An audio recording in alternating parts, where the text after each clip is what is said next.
behavior is by itself addictive. Many people can go shopping without becoming shopaholics. Not everybody becomes a food addict. Not everyone who drinks a glass of wine becomes an alcoholic.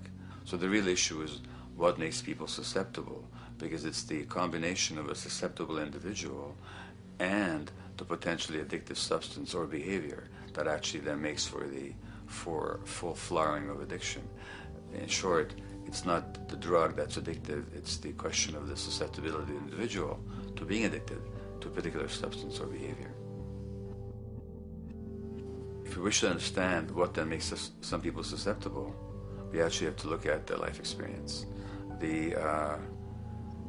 old idea, although it's old, but it's still broadly held, that addictions are due to some genetic cause is simply scientifically untenable.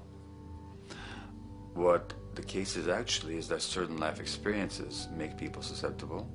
Life experiences that not only shape the person's personality and psychological needs, but also their very brains in certain ways. And that process begins in utero.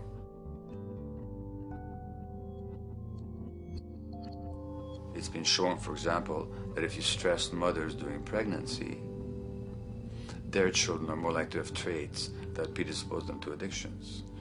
And that's because development is shaped by the psychological and social environment. So the biology of human beings is very much affected by and programmed by their life experiences beginning in utero. Environment does not begin at birth. Environment begins as soon as you have an environment. As soon as you are a fetus, you are subject to whatever information is coming through mom's circulations, hormones, levels of nutrients. Great landmark example of this, something called the Dutch hunger winter. 1944, Nazis occupying Holland. For a bunch of reasons, they decide to take all the food and divert it to Germany. For 3 months, everybody there is starving. Tens of thousands of people starve to death. What the Dutch hunger winter effect is, if you were a second or third trimester fetus during the starvation, your body learned something very unique during that time.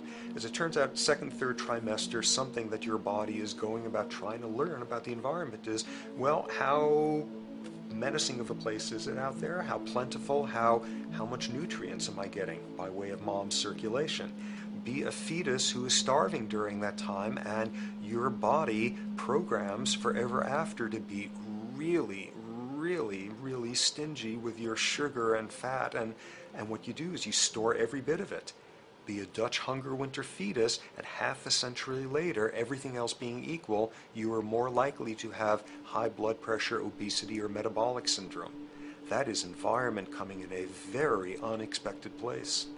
You can stress animals in a laboratory when they're pregnant, and their offspring will be more likely to use cocaine and alcohol as adults.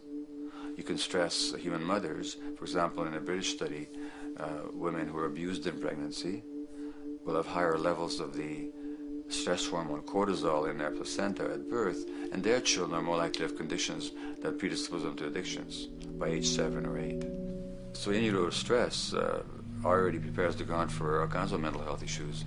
Israeli study done prior on children born to mothers who were pregnant prior to the onset of the 1967 war. These women, of course, are very stressed, and their offspring have a higher incidence of schizophrenia than the average cohort. So there's plenty of evidence now that prenatal effects have a huge impact on the developing human being.